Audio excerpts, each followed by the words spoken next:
What's going on, everybody? Welcome back to Anna Mondays. I'm the JJ, and today we're doing JoJo.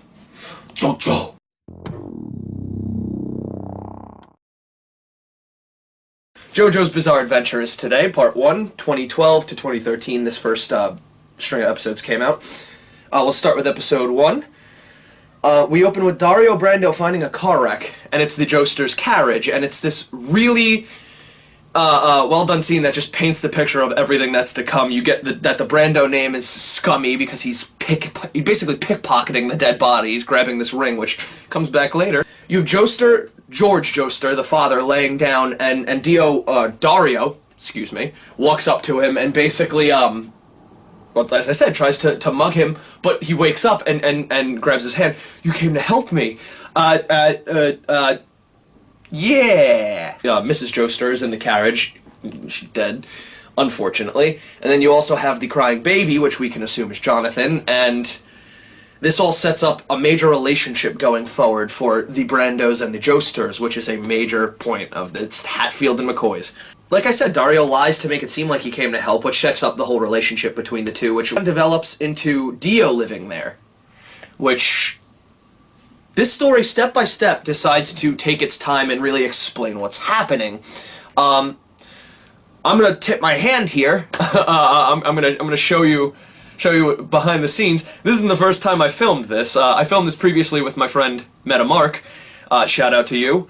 And apparently that didn't want to work because that card's going out. The SD card that I used for that, this is the second time, but it corrupted my project again.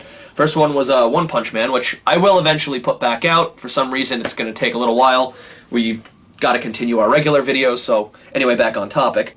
We see a time skip occur, and it's 12 years later, and you see both Dio, who's smart yet rash, and a brat, and you see Jonathan, who's well-intentioned, a lug, and he has a good sense of justice, right and wrong. It's weird that Dio's mom, we see her in the back, in the past thing where the carriage accident happened. We see her then, but we don't see her again because when we cut that 12-year skip, Dio's dad is dying, his mom is dead, and Dio's a little brat. A lot gets lost through these time skips, because there's not just this one, there's multiple. It's not necessarily stuff that's important to the plot, so it can be done without them, but that being said, there's things that I questioned, if that makes sense. There's things that I'm like, wait, whoa, what happened to this? Oh, okay. Oh, alright, well, alright, fine. Dio's first act on the Joester property, is basically just being a fucking piece of human garbage, which is me, Dio! He leaps flamboyantly from the carriage, tossing his bags, fucking nonchalantly to the side, with no care at all. And then later on blames JoJo, don't touch my bags, they're important to me. No, they're not. Don't act like they're important to you. His first act is literally, Daddy! This is my dog, Daddy. I love this dog. This dog is great. Yeah. Fucking knees the dog in the face, and they semi-censored it. It's a good way to get around censorship. They just paused the image. It was still powerful enough to get, wow, this guy's fine. Fuck you, Dio. Fuck you. But I like that because it instantly sets up the rivalry between him and Jonathan, which is, once again, the entire multi-generational epic starts with this and expands because of this. So Dio's plan here is just to ruin Jonathan's life slowly and basically take over it, because why not? You know, I'm a greedy dick, my dad was a greedy dick, I hate my dad. Wait, why am I doing all this? They're just going through the days where Jonathan is trying to live his life and be happy, and Dio is just shitting on them. And once again, you have the dinner scene where Jonathan is just pounding his food and Dio is just pig. You have the boxing match, which I think is the perfect physical representation of the altercation between the two of them. It's the perfect sport to choose. And then later on, when they're co-oping, you see them playing rugby or football or whatever it was at that time. So basically he winds up semi-succeeding, Dio, and Jonathan, being the sweet, naive fool that he is, you feel bad for him when he's alone. He's basically with his dog on this hill, and it's just, this is all I have, man. And then it pans out and you see fucking Erina. Sorry, once again, I know it's Erina, but I watched it in Japanese. It's burned into my head that way, so I'm gonna say it that way. Erina just gives him like baskets of grapes and stuff on trees, and she's basically his fucking rock at this point. He takes the grape and feeds it to Danny. So yeah, you killed one of your only friends. Granted, you probably didn't know that at that time, but You just did. JoJo 1 finally beats Dio in a fight in this at the end of this episode, which is a really nice thing for a 1 full episode arc for Jonathan. I like that a lot. JoJo 1 finally beats Dio in a fight, so Dio goes full brat, pulls a knife, starts crying. Whoa, whoa, whoa. This is destructive towards who I find as a villain. Like that's literally, okay, that's like Darth Vader no status. Difference is, after this, he does some of the most deplorable things I've ever fucking seen. But yeah, the thing that he does to Danny comes up, and he, the butler puts this box, or the box is already there, I don't remember which it was, puts the box in the fire, where they burn the leaves, I'm assuming, and lights it up, and you hear the fucking rattling of the door, and it's just fucking disturbing, and in the manga, they actually show it. Like, the dog's mouth got wired shut. Dio did that. We'll move on to episode 2. One of the best openings, since you don't get it in the first episode, you get it in the second. One of the best openings ever, with actual bits from the manga in it, animated in a 3D way, sort of like an animatic. It's not fully animated when it's those, but they're awesome. I love all of these. I really do. After realizing his mistakes, Dio makes friends with JoJo and reforms. Bullshit. This is after another 7 years, so you could plausibly, if you're watching for the first time, as Metamark pointed out, when we did this last time, he pointed out, like, you could possibly think that. But if you have someone who knows Dio, or if you even know the character, or the jokes or tropes behind him, yeah, no, but bullshit. JoJo's so sweet and naive that he feels bad that he doesn't view Dio as his brother, which is one of the most fucked up things ever, because Dio burned your fucking dog and pulled a knife on you. I don't think he views you as his brother, and if so, I don't want that as a brother. JoJo's experimenting with the mask when he discovers that Dio poisoned his dad, because he had the same symptoms as Dio's dad, ironically, so yeah, Dio was poisoning his own father. Can this get any worse? It is. Oh, it is. Yeah, no, it is. It gets worse. So yeah, JoJo deservedly... Fuck you. So JoJo deservedly tosses Dio off the indoor balcony staircase that they have in their rich people house. You know, that thing that rich people have in their houses. And it's actually cool to see the mask, actually wave into all this, because you've just seen bits and pieces, like at the beginning, this briefcase, this is useless to me, Dario, and it's just cool to see it finally start weaving its way into the plot, and the way they do it, I think, is really nice writing. I'll point it out now, my friend Metamark isn't too big of a fan of the show, likes a lot of the visuals and stuff. Yeah, I actually really like the writing. There's things that are stupid, but it's not... They're not stupid for the sake of... They're not trying to be intelligent. You know what I mean? It's JoJo's Bizarre Adventure. Fucking Bizarre's in the name. It's supposed to be what the fuck is happening. So we head to London so they can identify the medicine. Yeah, he goes to London. JoJo goes to London to try to identify Chinese medicine. London in this era must have been the most horrifying place in the world. Because fucking Jack the Ripper, they show that at the beginning of this episode, and that's not going to come back for a few episodes. And we also see fucking Speedwagon, which is this, like, thug who has an odd job-style hat. What the fuck is happening? Not to mention the most horrifying imagery, only topped by another human-animal creature later. We see a cat eating a dog. Like, a cat leaps from shadows, yes, the horror cat, with a dog's head in its mouth. Cats and dogs living together, mass hysteria! The delayed break effect on the bottle when you see Dio walking down the street, I thought that was such a nice animation touch, such a nice artistic choice, because it's just... the bottle stationary, the scene stationary, you see the glass break, so it's almost a delayed, slowed reaction to how it would happen, but it gets you to see how fucking disturbing and painful and visceral it would be. But that's an important scene as well, because you have the whole Dio, why can't I stop being my fucking father? I don't want to drink, but I'm drinking. What the fuck, man? It's almost like hereditary things play a part. Dio technically gets saved by daylight, so for a prideful character, this is probably the ultimate fuck you. Also might explain why he puts the mask on later, because it's, well, this thing beat me, it must be God. The mask, he puts it on someone, one of these thugs that he's fighting. It's this little scene that you get with Dio, as I said, when he was probably drunk. And he puts I believe he's testing this to see if this would kill JoJo. So he puts it on the guy, just digs its way in, he activates it with the blood. Does that, and it's literally the thing, just thinks he kills him, the spikes come out, pierce his brain, you think it's just over, and as Dio's walking away, he very audibly hears a guy get up. And so Dio's reaction to that is just, what the fuck? And we find out that the mask is able to create zombies, or vampires, or ghouls, or what. It's one of them. It's like this series' own creature, but it's using a lot of ideals from these three creatures that I've mentioned.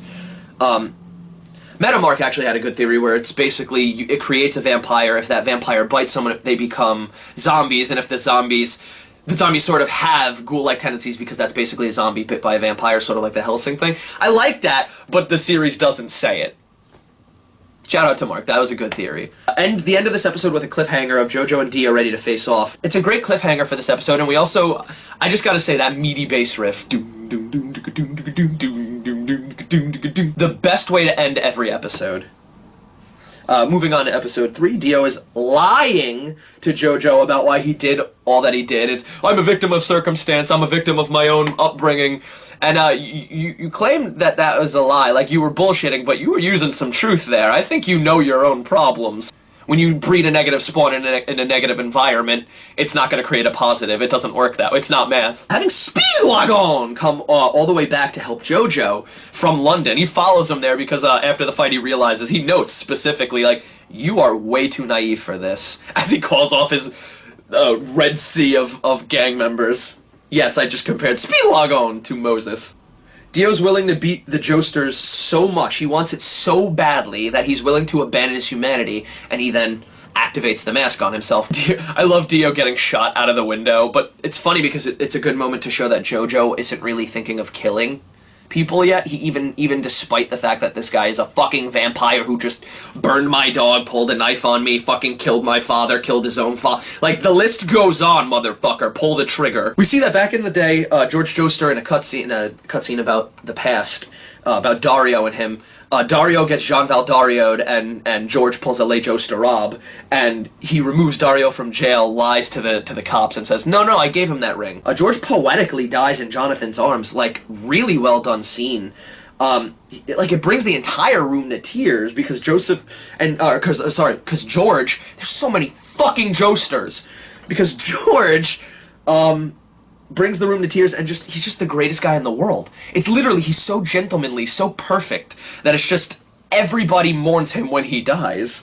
It also is a good way for, and this is just as far as writing, for us to distract from Dio outside the window so he has enough time to get away. I noticed this, you get JoJo! Goodbye, JoJo. He just becomes so deliciously campy after he becomes immortal. Obviously, I'm talking about Dio. Nobody else in the series is immortal. But it's just fucking amazing. Well, at least more so. Because in all fairness, he does do those poses. He does do the fucking leap from the cart. But it's just, he becomes immortal, so it literally, you just don't have to care anymore. And then we have George, who's surrounded by fire on what appears to be his deathbed, but it becomes a literal pyre because, once again, surrounded by fire, and it's a really nice scene, it's a really nice visual, it's a really nice moment, especially because you have the whole, Dad, lend your strength to the fire. And that is a cliche anime trope, the whole, like, lend your strength to me, but it's done here very well. From the beginning to the end of this episode, this just feels like one long separated movie, episodes 1 through 3. You can end it 3. You can end it there, and honestly, it would just be fine. But then it basically develops into a multi-generational epic, which just really, it's so much better than you think it's going to be, and this is easily the worst. I think that's why Metamark slightly disliked this one. Dio dies burning in the legacy that he hates, which I absolutely love that writing. He dies in the Joester name, practically in a wood version of the Joesters. We'll go to episode 4. Edina is treating JoJo in a great wind down from that fight. She's medically treating him, I should say. And it's, you know what, she's probably treating him as well. Explains how Joseph becomes a thing. They try to cleanse, basically. It's almost like a palate cleanse after the Dio fight, and it's a wind down. I do dislike how Dio consistently has a wind down period. Oh, it's Dio! Okay, calm down. Oh, it's Dio! Okay, calm down. Oh, it's Dio! And I'm here to stay. Well, not really. I'm here to disappear and then come back to stay. Once again, what the fuck? Jack the Ripper finally has his payoff in this episode, setting up a new villain. In this case, a bitch henchman villain. Thought he would be a little more. That's a jab I'd like to point out. They have some amazing comedy with Baron Zeppeli, who is honestly my favorite character when I first watched this. He's just fucking with JoJo while eating a sandwich, and it's just, go, if you haven't watched that, go watch that scene. If you have watched it, fuck it, go watch that scene again. That scene is the best part of these first 4 episodes. Basically, the plot kicks in, and this episode is just, JoJo must then learn Hamon and stop the oncoming threat before a certain time period, or you're dead. Very, very straightforward, nothing too complex about it. Dio is revealed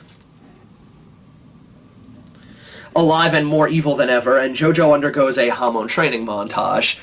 We see Jack the Ripper versus Baron Zeppeli, and Zeppeli breaking down the fight, essentially making Jack the Ripper look even more like a bitch, but breaking down the fight and using this moment to teach JoJo, making an interesting character, making an interesting scene, making a fun training making a fun training scene, but it's just, that was a nice choice. That was a perfect choice, and I don't see Baron Zeppeli as a character doing anything else. It's a good way. That scene was a really good way to both get exposition out for the way that he's improving JoJo, showing how he could improve, like, learning, basically.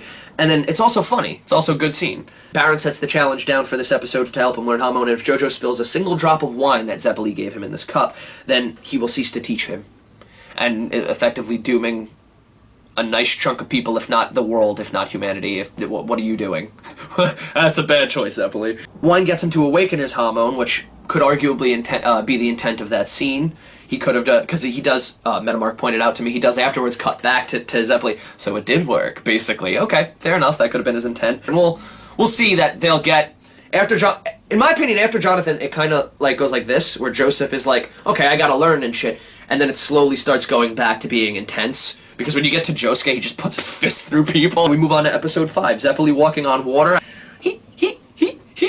Amazing ability. You could be Jesus in this world, just by having Hamon, just by breathing. Dio sets up both Zeppeli and Jonathan with a kid stealing their bags, and we also get an introduction to Bluford and Tarkus.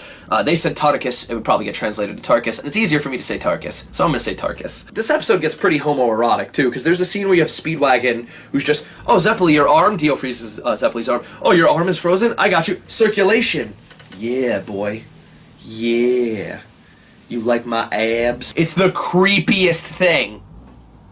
Probably not as creepy as that, though. Tarkus and Bluford have one of the most depressing backstories ever. One of the most depressing things, and it really helps you set something up for Jonathan, for JoJo later. But you'll see here, it's basically, yeah, Mary, your Queen Mary, Elizabeth takes over. Okay, yeah, no, Mary, you'll be fine. We'll save your queen, but you two have to take the blame for everything that happened. You two need to get beheaded for this travesty that's been going on.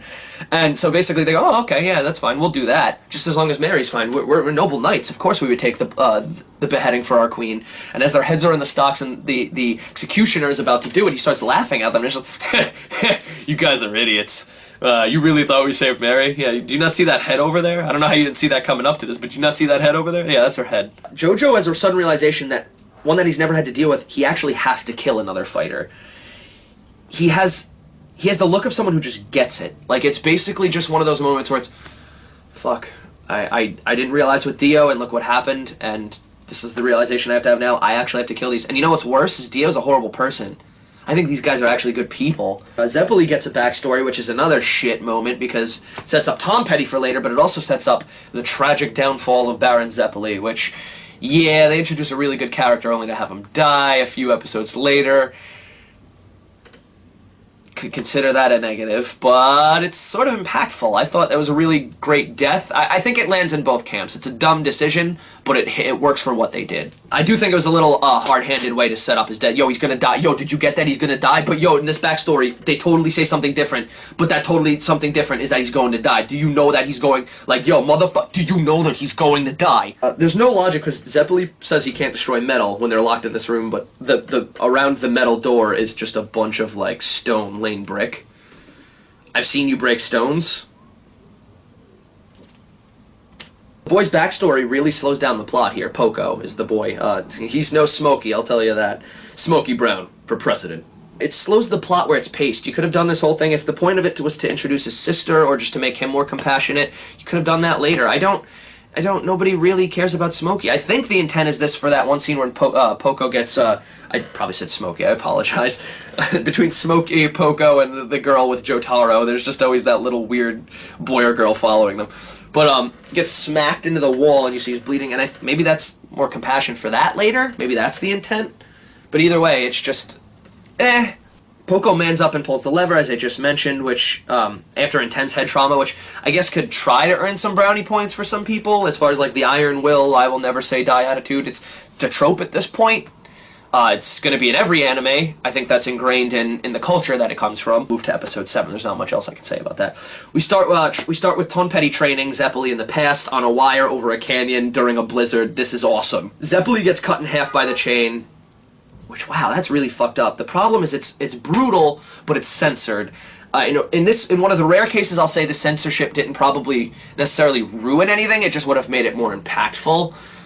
Stop censoring shit like this. And Zeppeli literally passes the torch to JoJo before his death, which is a nice touch.